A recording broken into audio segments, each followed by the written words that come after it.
sát cơ lên nữa bơ thì chỉ bỏ cao ở đó chỉ liếu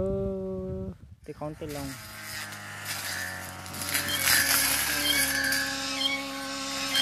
nó dòng nơi chẳng không chịu cháy tụt cái sợi đời nữa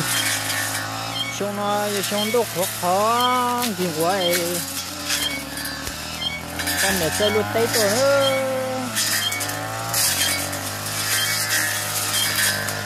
sát cơ lên nữa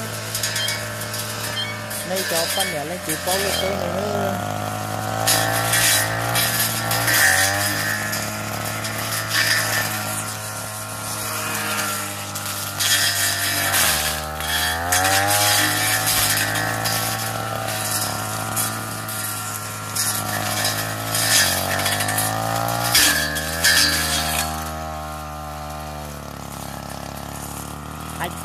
hai tà nữa luộc té nó mà inu mà luộc tà tên đầu cờ nữa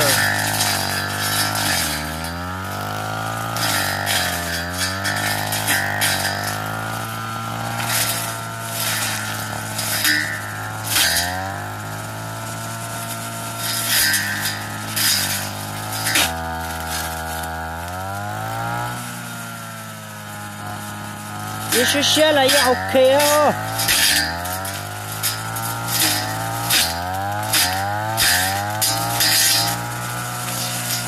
thế chung mà đâm bàn chứ nữa cho nó nào thế thì tôi cũng gánh lột chùa đi là thế lột luôn non cầu chứ nó mà sai cha đi đi luôn nó mà về vô mà nhọc là ít $1 thế này luôn nó nào đi luôn đi nóอยู่xí đi bao chỉ xong tôi chỉ tao bịa nè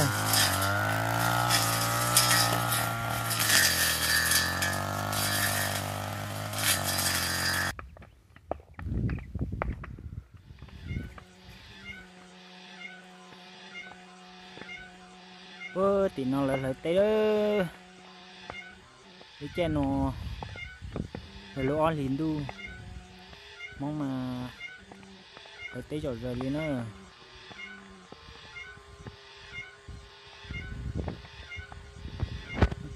thì nó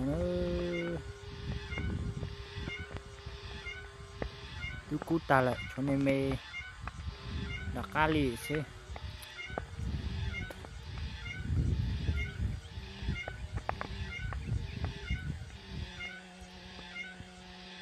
nó là chỉ tao lấy con nào đi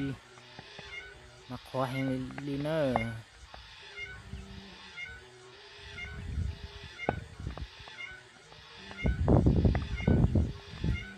tên nó mà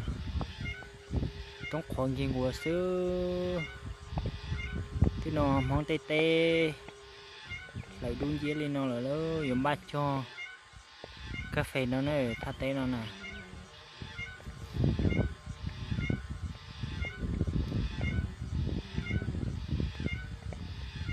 cứ lo chỉ tao nó cứ lo tê tê nhân xa thì nó chỉ mà tê chỉ lão xưa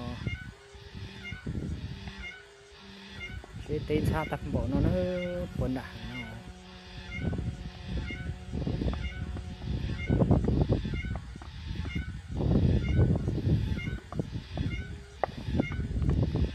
bên mong lúc này chị tôi chỉ tê nhau tôi tọt tê đi nó gọt xe bố tí tê đã tê co là bỏ lên rồi mong tí tê tạo xí nữa mong mòn tên đầu tí tớ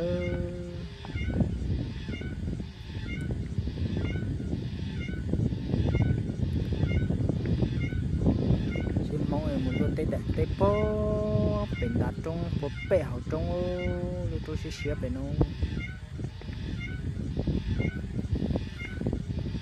rồi tôi sẽ xếp vào chòm lê thì cho con đông là nó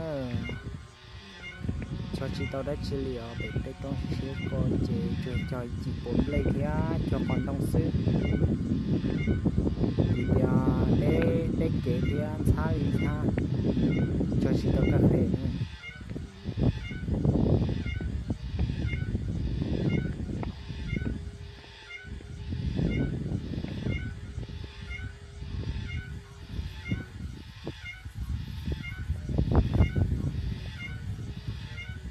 nó bay luôn tầm bỏ nó nữa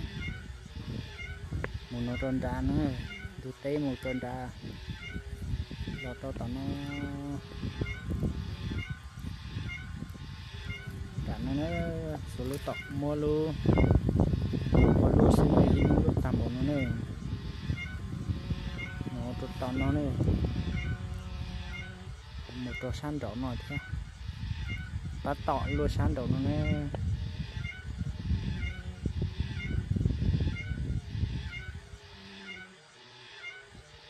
sao kể thì nó sao kể vô một xe sao kể nó mày rồi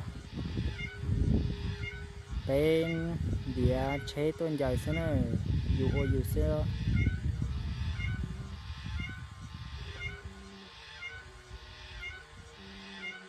anh đâu có khó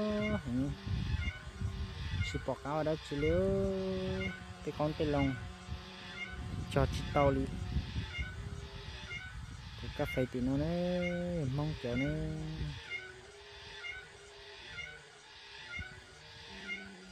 chắc chắn đâu long cái cầu tàn gì ta lợi thì ít lúc thì tao đây nó chỉ còn lại cái chuyện chơi cà phê giờ tuần một đi là thì cà phê tôi chỉ tới chỉ cái tôi chai lại xứ